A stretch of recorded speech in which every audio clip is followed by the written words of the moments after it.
Welcome to Delightfully Dysfunctional, a podcast about navigating the emotions of the human condition and the challenges that come with it. I'm Kaylani Persian Mason, a psychotherapist and life coach with James Timmons, an ever-curious human. This is not a replacement for mental health therapy. Please seek out mental health care if that's what you're needing. This is an opportunity for self-healers to dive deep and understand more about themselves. Welcome back to Delightfully Dysfunctional. I'm Kaylani, and this is my co-host, James. Oh my gosh. What do you say? Host? Co-host? We'll just call me the host with the most. This guy over here, James. What up?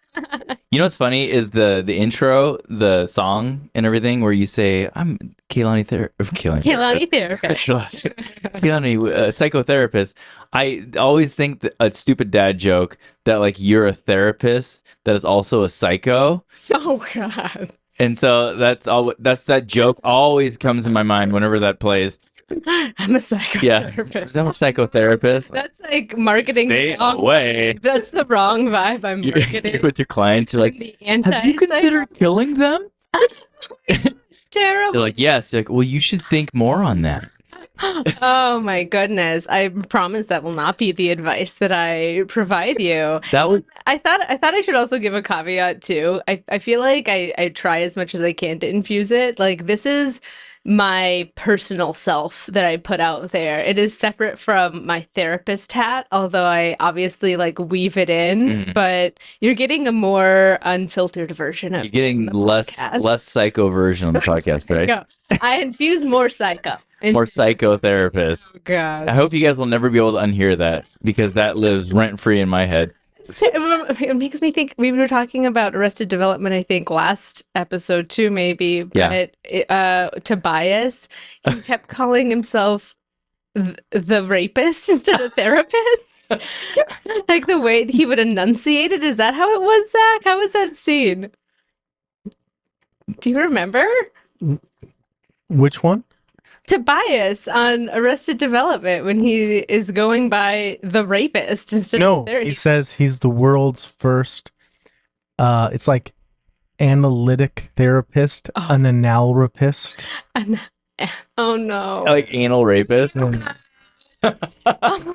God. It's something like that. I can't quite recall. Terrible conversation to start people's mornings. Here, that's the problem when you have when you have really good spelling and grammar and you also have a dirty mind. You do a lot of weird wordplay like that.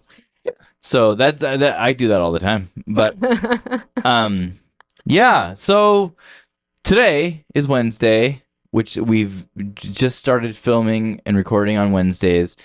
I did not put today in my calendar. So you and Zach were texting like, hey, I'll be there like in 15 minutes. And I was like, why? Where are we going in 15 minutes? And I was at the gym and then I just dropped what I was doing and came over here. Thankfully, we had a bunch of time to like get all set up and everything. But if you guys see my sexy legs, I don't know if you can or not, but that's why. But I mean, everyone's gonna be going for that YouTube clip now. They're like, if you guys want it to remain, I'm much more comfortable in these shorts. They're shorts, ladies. Yeah. Hike them up, James. Yeah. What's funny is in previous recordings, I just wasn't wearing pants at all.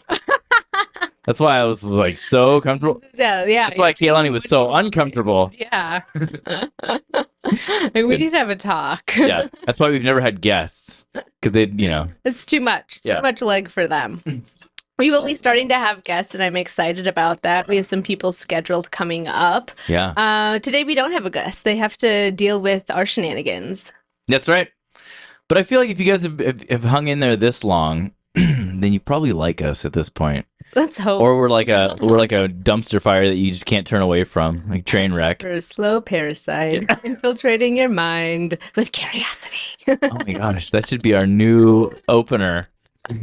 Welcome to Parasite Podcast. Oh, did you ever watch that movie, Parasite? No, but it won all those awards and stuff, didn't it? It's so good. Is it? It's kind of the same vein as Beef, which is funny because Beef is also like just all Asians. And that's Asians make good everything. Asians just have drama, a lot of drama. But their Parasite is all Korea, and it's in Korean. Yeah. So then, like, I felt like I was in my motherland. Did you Just feel a connection? yeah, although I didn't understand anything you're saying. Uh-huh.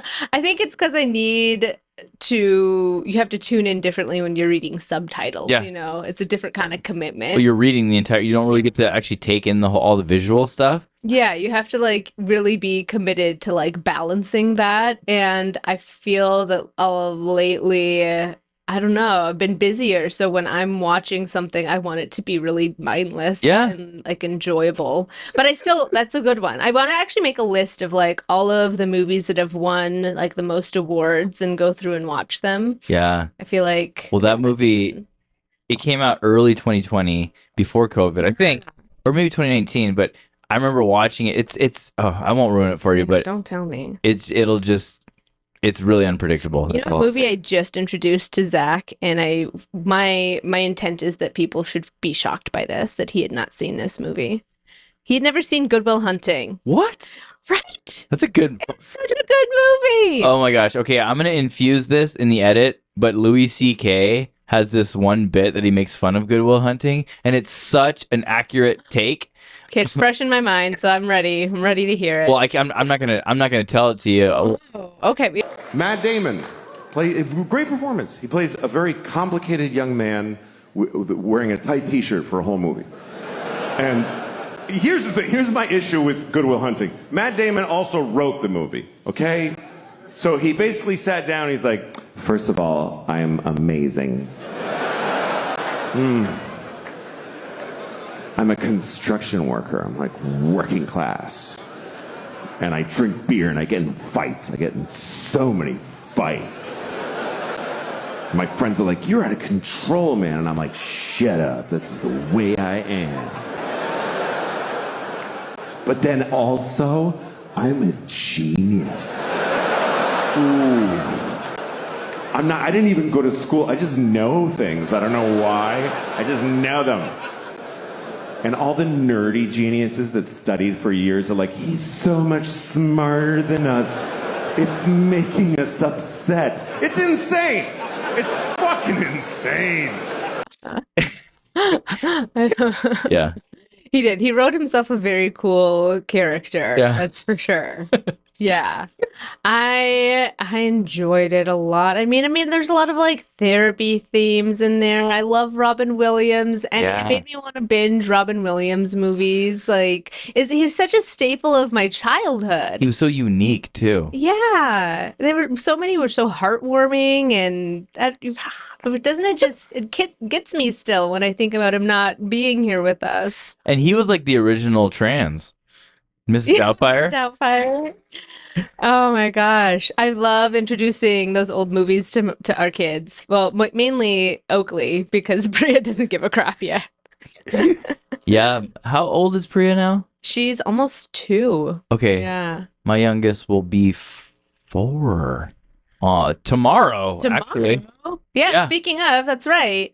You mentioned that last time. My birthday is on Friday, and You guys are like right next to each other. I know. You guys are like twins. Oh, Although I think he's a little younger. still a little bit. Wait a minute. Is he going to be 4? He was born in 2019. We're in 23. Okay, yeah, I got that right. Good math. Okay, I'll cut that out. Yeah, I would have cut it out anyway. Okay, so yeah, what are we talking about today? Yeah, we are talking about resilience. Okay. Yeah. Before we like dissect that, how would you define resilience? Like, what are your general thoughts about resilience? Well, grit. Resilience is, oh my gosh, that's a loaded question just to drop in my lap. But yeah, I would say like going through all kinds of hardships and not dying or not giving up. Yeah, that's pretty much it. Resilience is not dying. Yeah. Resilience is not dying. Taking all the pain and then not dying. Yeah, I feel like that's not far off. There's a few people that I really like their simplicity and how they define it too. So Nelson Mandela says, the greatest glory in living lies not in never failing, but in rising every time we fail. Yeah. And okay, this has been something I've been like processing in my head for the last few weeks, that I think failure doesn't exist. You know what I mean? Because like, take anyone who's just reached the absolute lowest depths of a human experience, and then they continue. So I mean, like, would we? And most people would have classified that as a failure, but I think failure is just a word that means your expectations were not met. Which means you didn't have accurate expectations. So it wasn't really like a failure. Yeah, I think I shared this before. One of my friends had this one-liner that I lives rent-free in my head, where she said, "There's no such thing as failure. There's only you either succeed or learn."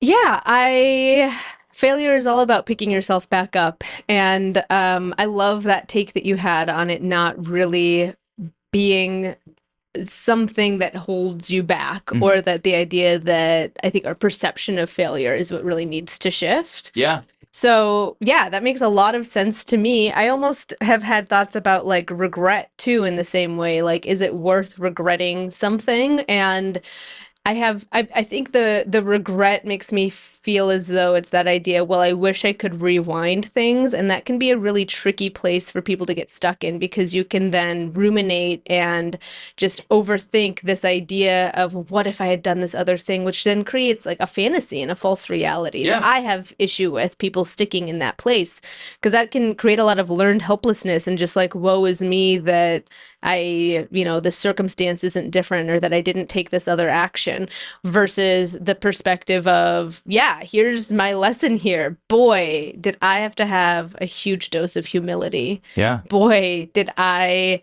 act like a fool, or X, Y, and Z. That was really hard.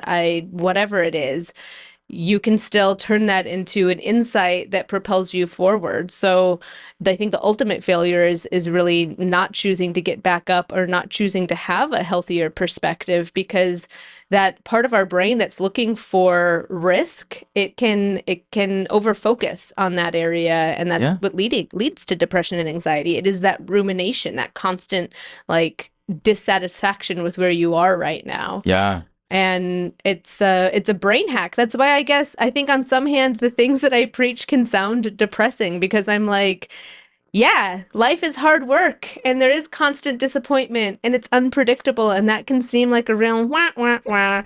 But I feel that I want us to live rooted in reality, and if that's my expectation of the world, you can still navigate that with a lot of beauty. But now if I feel disappointed and something knocks me down, at least I have the right expectation of life. It's not going to cater to me. It's not here to be perfect and have a well-paved path. It's going to be messy. I can move through it with a lot more grace for myself with that knowledge.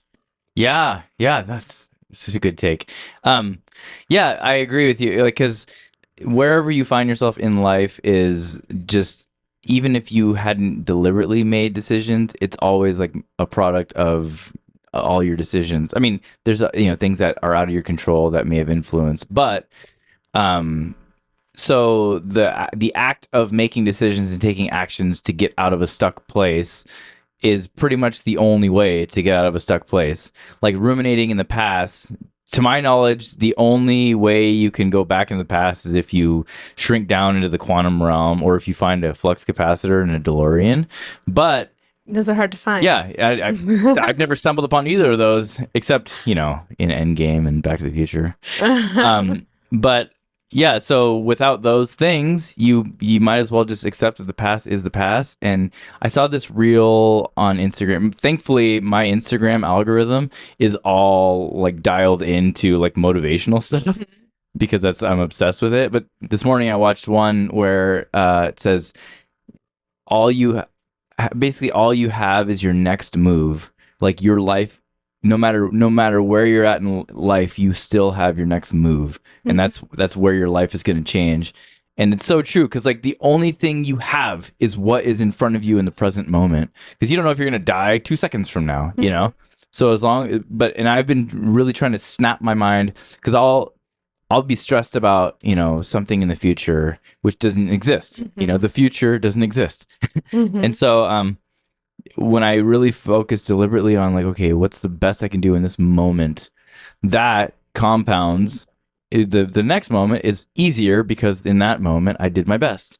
And if you keep compounding those, and it's an obvious thing to say, but then it's something that we always get stuck thinking of everything else other than the present moment, you know? Yeah, and that's mindfulness, being in the present. It takes a practice, and it's not the rumination of the past and what if, or that, applied to the future, not in a what if I would have done this, but what if this happens? What if that happens? And that only creates more anxiety and hesitation for what to do. So in that, yeah, what does my energy, I like thinking of it in those terms. It's helped me say yes to the right things and no to the right things. Like, what deserves my energy? How much capacity do I have to take this on? Or does it benefit me to focus on it this way? And really being quite logical and bringing some logical questions to my mind if I find myself kind of going on an emotional,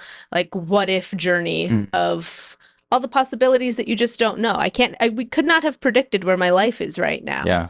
So what's the point in making an assumption, I guess? Make some best laid plans, obviously, but I know that things are subject to change. It has to do with that flexibility of mind that I think can be really difficult because as humans, we like safety. Oh, yeah. We like things being predictable, and that's okay if that's the life that you're wanting. But if it doesn't feel like it's working for you, or if it doesn't feel like it is the giving you the meaning that you want, then we should be curious about how we can do that. Yeah.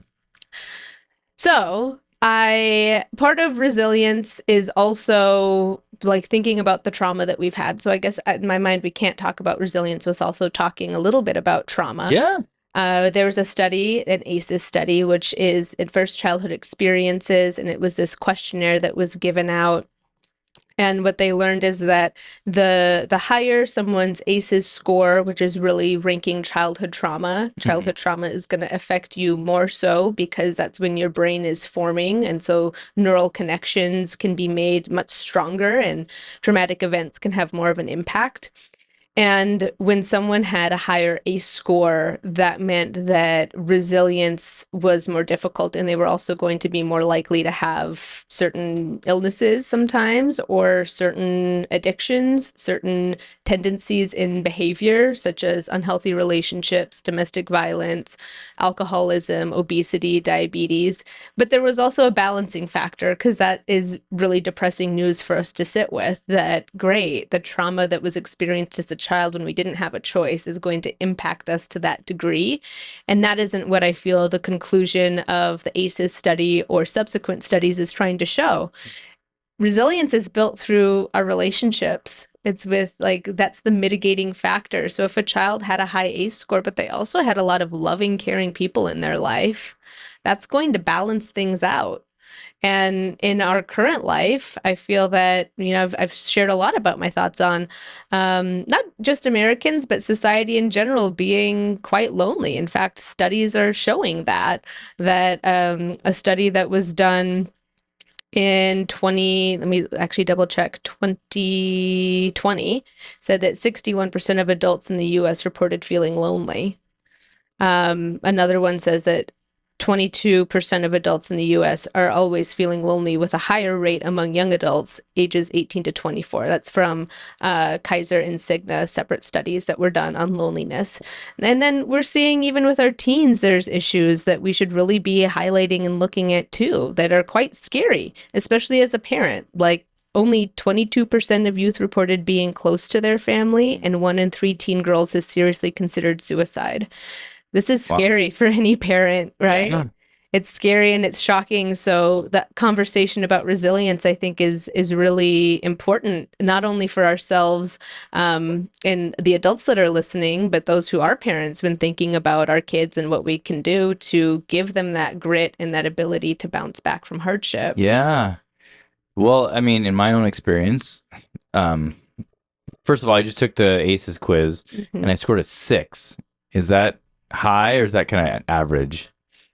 Let me look up what the average is. I used to do a lot of courses on this, and I'm a little bit out of practice when it comes to current ACEs statistics, but I mean, the highest you can get is 10. 10, yeah. So I get a D. I passed, right? Were you surprised by your score at all? No. It was asking like pretty standard childhood trauma questions. I didn't answer yes to some of them, which is good. But yeah, anyway, I don't know. What do you think? Maybe we could offer some things that we both have implemented in our own lives to develop resilience. You know what I mean? Yeah, I mean, part of it is, I think, seeking out stories of resilience. We've talked a little bit about that, but giving yourself, instead of this negative comparison of, oh, look at them, they're able to do X, Y, and Z so much easier, or they have more privilege, or fill in the blank.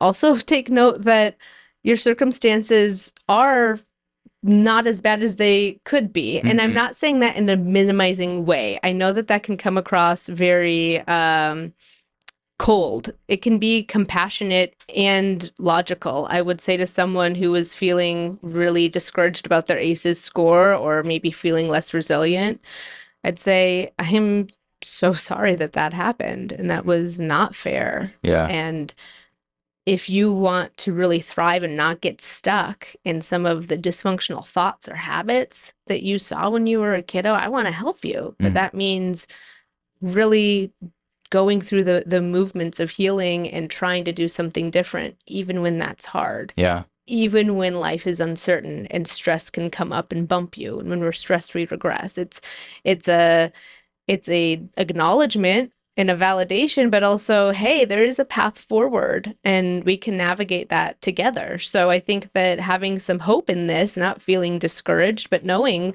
hey, perhaps the way that you've been thinking about something or the decisions and actions that you've made aren't serving you well. Let's think about some other things that you could be doing to help better. Yeah. I looked up the frequent or the common ACE scores, and according to BMC Public Health, it says the prevalence of ACEs in the total majority of individuals is 57.8%. Approximately 42% had an ACE score of 0, 22.9% an ACE score of 1, 12.8% an ACE score of 2. And then when James's question about a 6, 1.2% of the population scored a 6 or higher, and 7 or higher was 0.3%, or excuse me, reverse that. 2.3% 6 or higher, Could you just give me the 1.2% website? 7 I'm or not gonna higher. be able to remember any of that. Yeah, it's bmcpublichealth.biomedcentral.com. But the whole point being is that 6 and higher is in the top bracket of trauma Nice. and exposure for toxic So I'm stress. like on the top. Yeah. 6 or higher is in the. It says a life. Another website, the health website, said lifespan being shortened by up to 20 years is a risk. Man. So it just means you got to stay on top of your mental health. That's Yeah. Well, I was pretty happy and had a lot of peace and joy before I just destroyed my life. So I think I shaved a few years off of my life by doing that. But we'll see. We'll see how young I am when I die. I feel like this episode is going to be a nightmare to edit. No, it's all right. All right. I found a different study and I can't find what you're looking at. So I'm going to read from this one and pick up from there.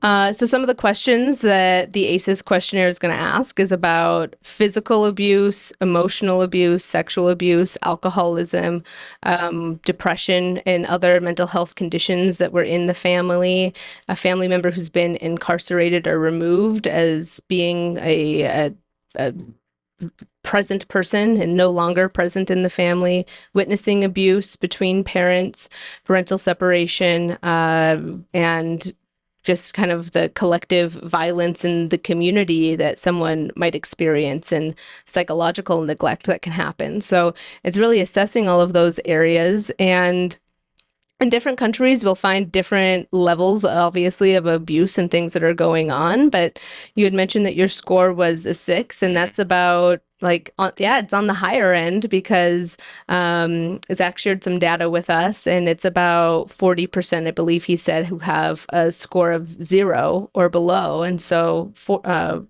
or more is quite high. And part of that, though, I think when I think about some of the resilient community that you had, you described being a pretty outgoing like teenager, and you had your brother, and you had a band, and a band can feel like a community of brothers, and that's been my husband's experience. I feel like there were some factors that gave you some balance. What do you think when you think about those resiliency factors that you developed too? Oh man, I don't know. I wouldn't necessarily credit the people, the relationship. Well, maybe I don't know, because now I'm in a place where like I've destroyed a lot of relationships, but I've become way more resilient because of it. Like I would never have described myself as resilient up until a couple years ago, you know. And yeah, but yeah, I don't really have anything to say on that. Well, what I'm saying is the resiliency that is built when you are under the age of 25 or even Okay. 18 gives you a leg up on being able to be more resilient as an adult. Yeah. So it's the people that are in your life when you're young versus if you had been more isolated and gone through that and Yeah. not had people that felt safe or comforting or you felt accepted by, that Yeah. would be a higher likelihood that it'd be more difficult to bounce back, even in this example that's happened later in life for you of what bouncing back looks like, of Yeah. showing resilience. Yeah, I think that there has to be a certain element of like belief in yourself in order to like navigate through a really hard thing. Or so then, I mean, because like, would you say that depression is the opposite of resilience, where like that stuckness, that victim mindset of would it keeps you stuck and like not confident to move forward? Because I've definitely been in that mindset of just depression and and victim mindset, and I was taking no action in anything when I'm in that mindset. But then it was a matter of like trying to convince myself that, you know, like, no, James, you are too smart to be in this really broken place, you know, so like let's start moving forward. And then I remember it was a shift of like, you're capable, you have the ability to do this. And then every little step was proving to myself that I was right, that I was able. But then I feel like everyone can come to that mindset, you know, where it's like, if you're here today, you are capable of moving forward, you know? I mean, that's the hope and the belief in the work that I do, that everyone is capable of that mindset, but it is easier for some than others. And that's, Okay. I guess, what the ACEs and the resilience and the, you know, having a close connected adult in your life when you're young, that's how this can affect you long term too, because it feels like, oh, you know, I understand that there's an opportunity either to reach out for help or for support, and I know that that will be reciprocated. Yeah. And that is a part of resilience, is a community and feeling as though we don't have to do it alone. Well- I think another part of it, which can also lead to someone being more open maybe to seeking out help from a mental health care provider than if they hadn't had that too. Yeah. But I love what you're saying in terms of, I mean, hopelessness is a huge part of depression. What comes first? Does that breed depression, or does depression just have that as a symptom? I think that's You know, what it is. Yeah. and depression can come sometimes from like physical things too. If there's hormonal changes or thyroid issues, that can look like depression and anxiety. So it can be from a multifaceted place. But let's just say, for the sake of the conversation, yes, depression means also having a lot of hopeless thoughts and that Yeah. being difficult to pull out of. Those are really powerless thoughts. Yeah. So there's no buy-in, or it can become difficult to have faith in yourself to take a tiny little step. Mm-hmm. And it's that faith that we want to cultivate. And that's where I think just understanding how humans can persevere and really leaning into, curate your Instagram, curate your social media so that you're getting positive messages. Yeah. if there are profiles or there are other pages that you're following that you're getting any kind of negative comparison that doesn't feel good, unfollow it. Yeah. Like do a huge detox. That's what I do. And really seek out positive voices, because where I used to tell people, and I still do, like, make little signs that give you reminders of like you are capable, or decorate something and put it in your rear view mirror of your car. Like, have these little reminders around. That's where having a really curated Instagram page or even other social media that only gives you positive messages or messages of hope and resilience can be another way of kind of a tech post-it. Yeah. And then also that same thing can be applied to like your relationships, like people who are like sucking your energy and causing you to like have a lot of self-doubt. Like, but like for me, that whole situation where like shifting my mindset, I remember, because I didn't really have anyone. I didn't have a community. I didn't have any parents or anything. And so I remember there was one thing that I heard, I think it was Mel Robbins, where some therapist was on as a guest, and she was talking about how there's that your anxiety is like is little you know, and then so you have to treat that as a child, and it almost became that I was two people, where I was like the one who was stuck was like the child, the really small person, and then this big James, like level 5, what I described earlier, came to life and was now like coaching and having all this positive self-talk and pep talks and stuff every single day. But it's just crazy how like in the same brain I was able to create this version to talk to this other version.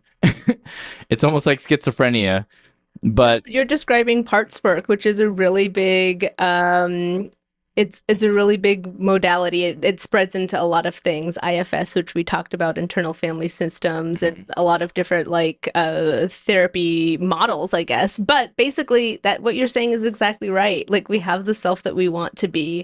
We have this adult self, and then there's this wounded child self that can often happen, especially in most cases when there has been some kind of ACEs going on, adverse childhood experience. Yeah. So it makes sense, and when we can really identify that and think about how we would want to talk to that child. And I encourage people, like, the same way that you would picture a child that you love and care for, whether that's your own, a niece or nephew, a kiddo that you babysit, a cousin, I don't know, like, picture that kiddo being scared or unsure or whatever it is. How would you comfort them? yeah, You wouldn't be a drill sergeant, because that's usually how we are in our head. Like, you're being a lazy, I don't know, like, it's not kind. yeah. If it were a child, we'd say, hey, things happen. It's not always going to be that way. Yeah. I've got you. Let's take a baby step. I'm sorry that happened, but it doesn't have to look that way. We would approach it with so much more compassion. Yeah. But that isn't really, like, we have to cultivate that inner voice to be more compassionate. Yeah. Yeah, that's a good point. I saw this. My whole worldview is like reels and movies and things. So I'm going to reference one more where this guy was saying, if there was a person that spoke to me the way that I speak to myself, I would never want to be around that person. And then he made some other point. But that's such a good point, because it's like, why are we so hard on ourselves a lot of times? Because like even the example you just gave about speaking to our inner child with like a loving, compassionate way, there's a lot of people who are parents that wouldn't speak to their children in that compassionate way. They would be that drill sergeant and then cause all this other damage to that kid. And I feel like that was the prevailing parenting style in our generation, and whereas like your feelings are weak and they don't matter. And like I have a friend today, one of my best friends, who he's been really dealing with massive anxiety and stuff, and he's almost like ashamed to talk about it. I mean, thankfully he's like opened up to me about it, and I really kind of helped him. But it's just that's the culture, especially with men, where I feel like men, like we've gotten it wrong, where we think that expressing your feelings, because feelings exist whether you want to admit that or not. You will have feelings, and so to express your feelings is like a sign of weakness. But I feel like no, to avoid your feelings is weak, you know. With like actually being vulnerable and opening up and being transparent, that takes way more bravery than suppressing and pretending like your feelings aren't there, because then you have all these other things that you're dealing with, you know, you're trying to navigate through, you know, because feelings I've thought lately are just symptoms of something deeper. They are there for a reason, so you have to like check in with them, you know. Yeah. Have you ever heard of The Guest House by Rumi? No. Okay. It really speaks to that. I love Rumi, so I'll read it really quick. Okay. This being human is a guest house. Every morning a new arrival, a joy, a depression, a meanness, some momentary awareness comes from an unexpected visitor. Welcome and entertain them all, even if they are a crowd of sorrows who violently sweep your house empty of its furniture. Still treat each guest honorably. He may be clearing you out for some new delight. That dark thought, the shame, the malice, meet them at the door laughing and invite them in. Be grateful for whatever comes, because each has been sent as a guide from beyond. And I find that to be a really beautiful way to understand more about your emotions. Like, okay, yeah, I am feeling fill in the blank. Mhm. Where is that coming from? How Yeah. can I greet them in? Would be with curiosity Yeah. and with, please, like, tell me why you're here. You're here for a purpose. Is it I'm uncomfortable right now? Is that because I need to pay attention to like what my energy level is? Is that because there's something about this interaction that doesn't feel as genuine, or isn't, you know, like, question it and try to understand yourself. I think your emotions give you a path towards deeper self-awareness, and when you can be more self-aware, you can make better decisions and choices. They're there to be a guide, just like the poem says. So I feel I would love to have a full conversation about how I feel as though boys and men have been neglected in that equation. Yeah. And although obviously, like, there's been misogyny and things have happened that have you know, put women in a subordinate position in the years too. But I think that in the ways that we're villainizing men sometimes now, it also doesn't give them the opportunity to be vulnerable and to navigate that. It's causing other issues. Like, you know, women are wanting this self-aware man who's successful and takes care of themselves and kind of is checking all these boxes, and yet that also means being more gentle and being open to like what that looks like. Mhm. Like, being vulnerable is messy. And are we supporting the men in our lives appropriately? Do men have a place where they can find support with one another? Yeah. Because I find there's a lot of groups for women. And again, to me, being a feminist means equal rights and opportunities for men and women. And I'm seeing that there are some ways that we need to work on that balance that haven't been explored. Yeah, absolutely. Yeah, and it's like the theme of my life lately has been like to just welcome all the messiness, and I'm actually to the point where I enjoy it, because the more you deal with all those unwelcome feelings, the strong, like, you're working those muscles. And then like I have this group of men that I meet with every Thursday morning, and we talk about life and stuff. But then I've noticed, because I bring like that whole mental health angle. It's like a Bible study thing, but like so a lot of times I'll mention something from that perspective, and it's stuff that none of them have ever thought about, you know? And but it's so interesting, just how suppressed, but then how useful the mental health is among men. You know, just it's been so neglected. But yeah, I love that poem that you just read, where like, and I'll reference this again. Zoe Saldana, there's this one clip where she's in an interview and she says, I like me, I like my failures, I like my mistakes, like I don't want to be anyone else. And it's like, really, you are like, the truest version of you is like a collection of all your mistakes and failures, but good decisions too. Just, you know, it's just, you're a product of all your decisions, you know, of all your actions. And so to like try to eliminate all the bad ones is really eliminating a huge portion of yourself, Yeah. you know?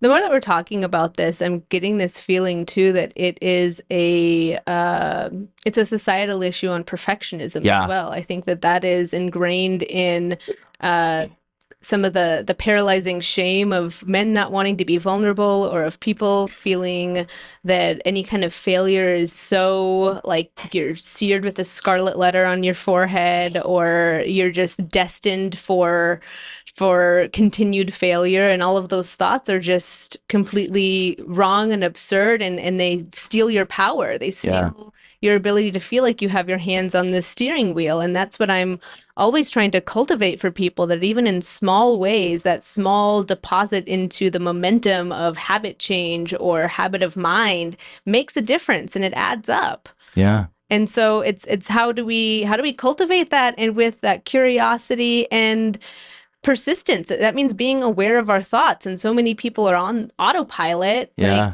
Like what you're describing required you to slow down enough to be aware of the negative thought in the first place, and realize that that wasn't a thought you wanted, and that you can curate it, and that you have control over doing some thought stopping and inserting a different thought that's more helpful.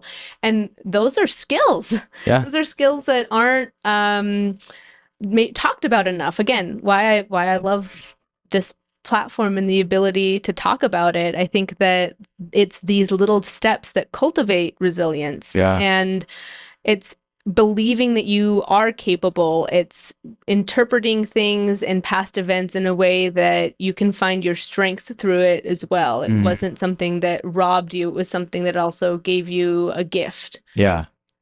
Yeah. And that, like, all that stuff I feel like is countercultural. Yeah. Because the whole people pleasing and perfectionism, that is like the prevailing American worldview, or just Western.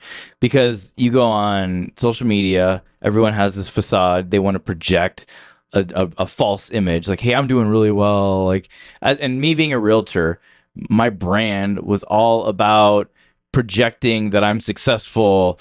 And then a lot of times it worked, and people believed it, and they wanted to work with me. They thought I was like, good at my job, whatever. So. But then living in that for years, it became such a habit. That was so toxic. Yeah. But so then I remember when I started like sharing reality on social media, I got so much pushback from my colleagues and people in the industry, like, dude, you're gonna like ruin your business. And it did ruin my business.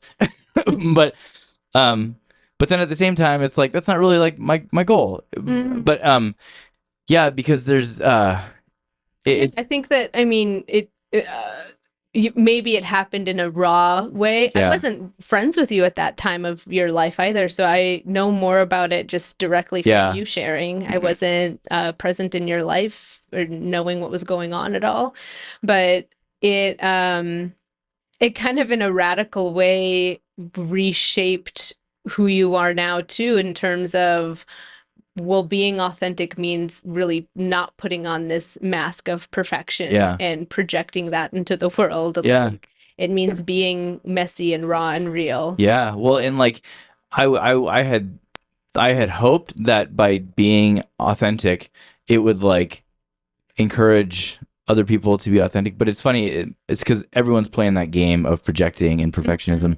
So most people are just afraid to like join in on that. You know what I mean? But then like people will candidly come to me and say like, hey, I really think it's great that you're like, so authentic. But then they're like, but I mean, me, I'm not going to be authentic. Planting seeds. Yeah.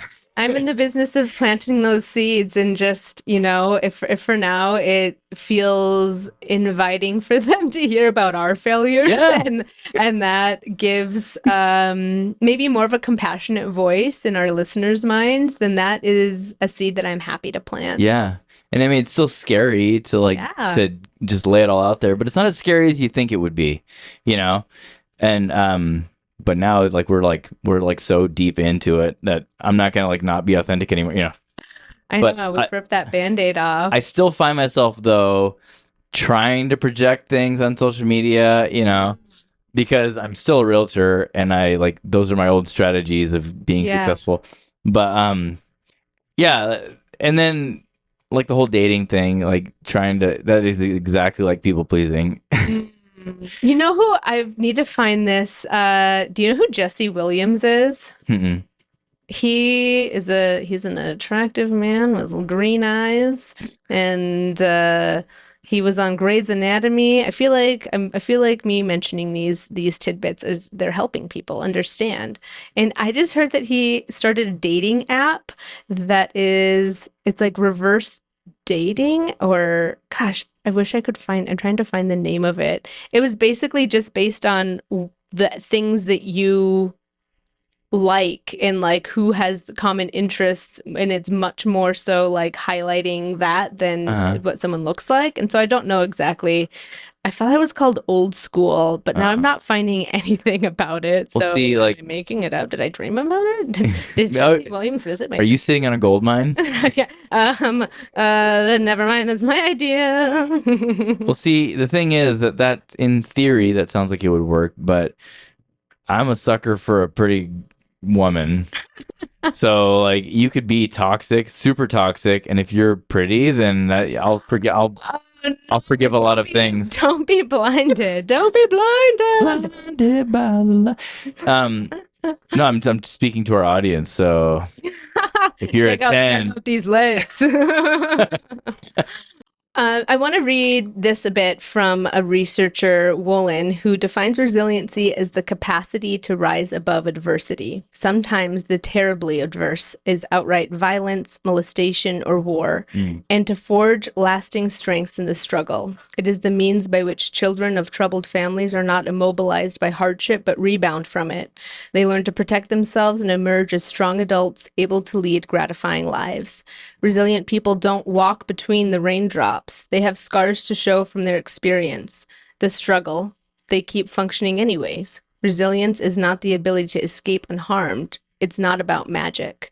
Many people mistakenly operate with the damage model, as Woolen calls it, which is a false belief about the way that disease is transmitted, or basically believing that because your family had trouble, the chances are high that you will suffer lasting emotional disturbances. It's a prophecy of doom. And survivors of troubled families have a much more balanced opportunity for perspective too, and being able to kind of pull that into the mix and that information as well in the research, where for many families where there had high ACE scores, the families as they followed them into adulthood, 2/3 of them who had been classified as troubled teens were actually really pulling themselves together and were determined not to repeat those mistakes in their 30s and 40s. But wouldn't it be nice if maybe we had some more insight woven in, not just that in our 30s or 40s we're realizing some of that. Yeah. And I think that takes a shift in conversations that we have at home. It's also what a lot of schools are pushing when we talk about growth mindset versus a fixed mindset of, oh, I just can't learn it. I'm just bad at math, or no, I just haven't learned that yet. Yeah. Yeah. So resilience, there has to be a certain element of like flexibility and like, I guess, bounce backness. Bounce backness, yeah. And like in my life, I feel like if plan A works, that's really exciting, but the majority of my life is plan B, C, or D. Yeah. You know, that's where it's operating from. And so I think that flexibility is being able to go into a situation knowing that and expecting that sometimes, not that if it doesn't work with plan A, there's no hope and I'm not going to be able to make it work, or Yeah. it's failed and therefore the world is against me or people are against me. My life is part B, because you know what comes before part B? Part A. Sorry, I was sitting on that joke You were the entire see it sitting on your face. Your face was all lit up and primed. I missed everything you said because I was waiting to drop that joke. Just kidding. Oh my god. Yeah, see, our podcast is resilient. Yeah, no, this is such a great conversation. Do we have an advice? We do have some advice too. Yeah. Okay. So, anyways, but just wrapping up our conversation Okay. about resilience, Sorry. I think that it's important that you lean into the strong relationships you have and try to filter who's going to be a safe person to open up to. I love that you have a friend who feels that you're a safe person. And I think that part of that is in having vulnerable conversations like this that allow someone to know that, be like, I won't be scared off from that. That's part of what being a therapist is for me. It means that I can hold that environment for someone and I'm not scared off by trauma you share with me. It's also being a person who can really cultivate a perspective of hope, not just caring about your others, but pride in yourself and in trying to find these inner moments of hope within the pile of shit. Yeah. Like life is going to throw that at you, but there's going to be little nuggets of wisdom and we have to find them.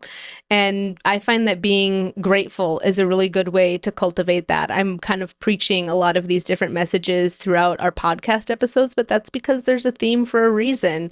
Being mindful and in the present moment, being grateful for what's happening right now. These are ways to train your brain and remind your brain that it's maybe not as catastrophizing and terrible as that initial intrusive thought is making it seem. Yeah. And how can we be mindful and aware of the things that are positive? Because even when I was feeling beyond burnt out, I was having financial difficulties and going through my divorce and having a lot of strain and stress and the entanglements that can cause. I still really tried to practice being grateful, even if it was, Yeah. I have somewhere safe to sleep. I've got enough money in the bank account, or, Well, that's, I mean, because in those moments of like sheer dread of like, oh my gosh, is my life going to fall apart tomorrow? You have to kind of plant your flag on how far you've come with that gratitude. I do that every morning now, just mentally, because otherwise I will stay stuck in whatever swirling anxiety is in my head. Because I'm like, well, no, it's okay because you're in a much better place than you were a year ago. So just keep going. Like, Yeah, it's about like that. It's mental health hygiene. I think that's a big piece of what we're talking about and like promoting. The same way that there's routines that you have for your physical body, like brushing your teeth, eating regularly, moving your body. We should be paying attention and having some really good routines for our mental health too and our perspective so that we can become more resilient. Yeah. Wait a minute. How often are you supposed to be brushing your teeth? Oh dear. Like once a week? I'm just kidding. I know it's once every other day. Oh dear. The concern. We think we figured out why you're dating. Why I'm so dry. Yeah. Oh yeah. Well, it's all online. But whenever I meet them, they go running. They go running. One passed out when I went in for a kiss. Oh, no. Yeah. Step one, if you're dating, please brush your teeth regularly. Twice a day. Yeah, twice a day, preferably, minimum. Okay, we are ready for our advice. Nice. Okay, I'm writing you today because I'm facing a problem that I'm not sure how to handle. You see, over the past year, I've noticed that I've been feeling more and more isolated from the people around me. I used to have a large group of friends and a busy social life, but lately I've been feeling like I don't fit in with any of them anymore. Part of it is that I've been struggling with some other mental health issues, and I don't feel like I can be my true self around my friends anymore. I'm afraid that if I open up to them about what I'm going through, they'll judge me or think less of me. But at the same time, I'm tired of feeling like I'm putting on a show every time I'm with them. I just want to be able to be myself and feel like I belong somewhere. Do you have any advice for me? How can I open up to my friends about what I'm going through without feeling ashamed or embarrassed? And if they don't understand or accept me, how can I find people who will? I'm getting really lost and alone right now, and any guidance you offer would be greatly appreciated. That's like perfect of what we're talking about. Yeah. Has a happy accident. What's the person's name? I'm just curious. Does it have a name? They just said friend. Hi, friend. Oh man. From your friend. Okay. I don't know. What's your take? Yeah, I mean, some things we kind of addressed in the podcast. I think you have to assess when your friend group who might be able to handle that kind of a conversation, because it would be unfortunate if you kind of jumped in and said something to someone who you've had some red flags about and might not be able to be kind to that advice. Yeah. And it can be a tricky thing, I guess. I'm talking about how to have a more positive perspective, but there is such a thing as toxic positivity. And that is where someone shares something with you like, oh man, I'm going through this really rough breakup and it's been really hard. And instead of giving you any ounce of compassion in that moment, they jump into, well, it could always be worse, Yeah. Like that doesn't feel comforting. And so I want to caution against that approach. And Yeah. what I'm suggesting is gentler, but still looking for that positive. Like, oh my God, I know it's so hard. I feel you. Please tell me how you're doing. What can I do to help you? I Yeah. want you to know that even though it's hard right now and I might not fully experience it, it's not always going to be this way either. Yeah. If you need something to look forward to, let's make plans. Mm-hmm. That's a way that we could still try to be, wanting someone to see and have a positive perspective, being helpful in it. But I'm giving a compassionate answer. I'm not saying just get over it. Yeah. That's just going to be a really hurtful thing to say and minimizing that person's experience. So I'd want our friend to really think about who's someone that they currently feel that they could open up to a little bit more. Because I think, a hesitation can be just an overall fear that someone is going to be unkind, and that stops you from wondering, well, who is actually showing some safe emotional availability for the conversation. Yeah.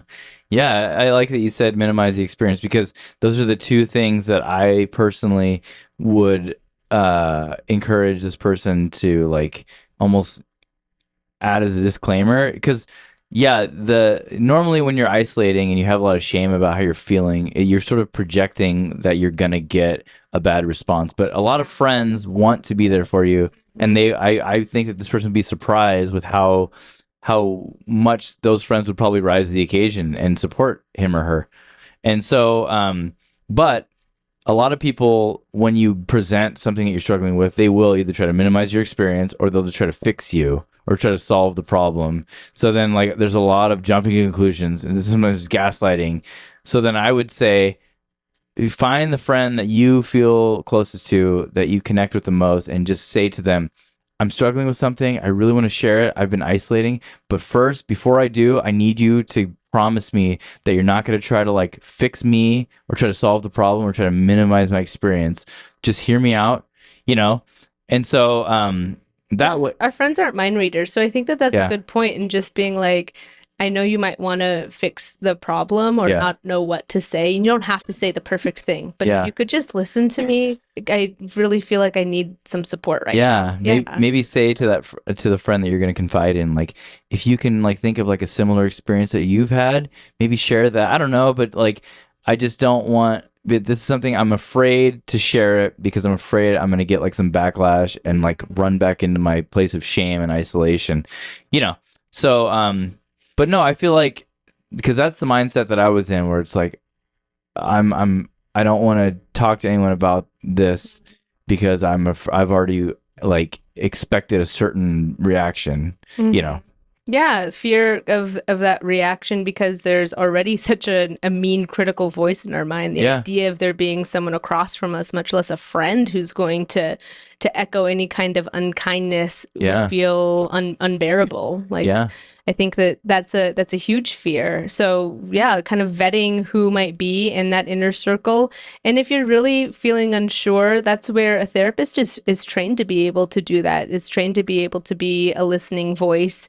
And I would recommend scheduling some phone consultations and really getting a feeling for who maybe you could find yourself trusting and having a good therapeutic relationship with. Yeah. But finding support and finding kind of a guide or friends to surround you with some care and understanding, I think that is an important piece. But also, I'm wondering, because of the time frame, for a lot of people, COVID messed up friendships and maybe still hasn't recovered them. It was hard to stay in touch, and family life changed, or things have changed, and then there are groups where you can meet new people, and I think that there's fear around that and intimidation around that. But I would suggest to perhaps think about hobbies that you once enjoyed and you'd like to enjoy again, and what kind of groups might be available. Like, Yeah. if it's painting, if it's working out, if it's doing kayaking, there's groups that are available where then you could also have another opportunity to meet people, which I know feels really difficult when you're feeling depressed.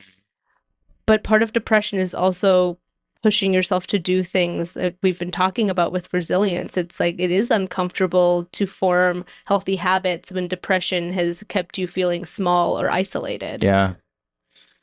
Yeah. I had another thought. I lost it. I started thinking about pickleball and ultimate frisbee. Actually, I haven't played pickleball yet. You never played pickleball? No. It's the fastest growing sport in the That's United what I States. hear. It's fun. Have you ever played tennis? Yeah, I don't think I'm good at it. So does that mean I'll be? I don't know. Well, it's like ping pong and tennis. Like it's like small tennis. Anyway, it's fun. You should check it out. Okay. Yeah. I think our friend should try pickleball. Yeah, well, that's why those two popped in my head, because you're talking about like getting plugged into hobbies, and then I was thinking like, you know what, that'd be a fun like community, like pickleball or ultimate frisbee community. But I CrossFit. I was looking for an excuse to fit that in the conversation. Just drop that you do CrossFit. So that's You're community. So full right now. Yeah. I was gonna prep that by saying like, I'm so thankful because I've been waiting for the opportunity to inject this into our conversation, but I CrossFit. Oh my gosh. And for some people it's online communities that feel safe. I think that in person is where you'll find more connection, but I try to find a balance and promote a balance of starting where you are and also finding opportunities to push yourself to be out of your comfort zone. But obviously you have to gauge that. So I would want this person to gauge what that looks like for them too. You wouldn't want to set a goal that's too lofty for where you are and then be completely disappointed. So that's a consideration in some of what they're sharing too.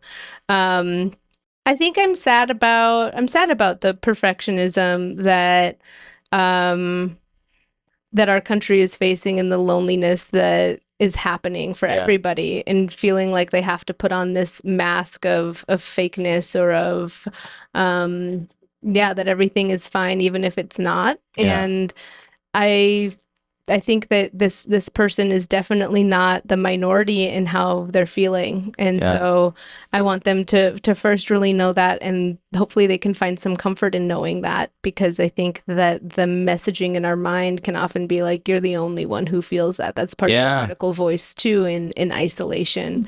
And I think if you're being human, there's going to be a point where you experience depression no matter what. So even if it hasn't happened yet, and I'm not saying this in an ominous way, I just think that life has a way of kicking you on your ass at some point. Oh, yeah. And if it hasn't happened to you, then I would just try to hold that perspective as well. If someone does reach out, and how you can give them a compassionate and gentle answer. Yeah. Because at some point you'll experience it. Yeah.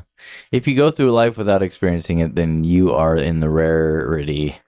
And then you've good just for you. too young. Yeah. I think probably what. But you probably live with a lot of fear and anxiety of like, losing all your blessings. I don't know. No. Anyway. But gosh. I remember now what I was going to say. Okay. Again, the editing for this one is going to be rough. I'm going to leave it all in. I was just coming back. I know that our listeners heard our ad earlier, but this is, I don't know what the gender of our friend writing is actually, but that is a community, the self-love retreats that we are advertising right now and happening June 10th. That is an opportunity, if this were a female, where they would be able to find that, and it's already built into kind of the foundation and the intent of the event is how to cultivate connection and how to really talk about mental health and authenticity in a way that feels really open. So sometimes there's some specific events or opportunities to practice that, where the stage is already set for there to be empathetic and understanding answers. It would be really strange for someone in that type of a setting to say anything that is cruel or unnecessary. So that gives some like protective boundaries too. But invest in yourself, and invest not just in like the I'm not talking about the financial investment either, but the time and the energy to shifting this perspective. If you're feeling that kind of isolation and depression, or feeling a disconnection with friends, invest in yourself, in just the habits that you have. Yeah. With the retreat, it's only for women? Yeah, don't show up. Not for you. Where's it at? June 10th? No. That'd be terrible. All right. I'm like, I identify as a woman. Oh, no. Ladies. No. We're not opening that can of worms today. Thank you to all of our delightfully dysfunctional listeners. I enjoy each and every one of you. I am honored to get to share this space with you, and we will tune in next time to the next one. Please like, subscribe, comment, give us a review so that we can keep up our momentum and our excitement on this project too. Yeah, peace out, Cub Scouts. Bye.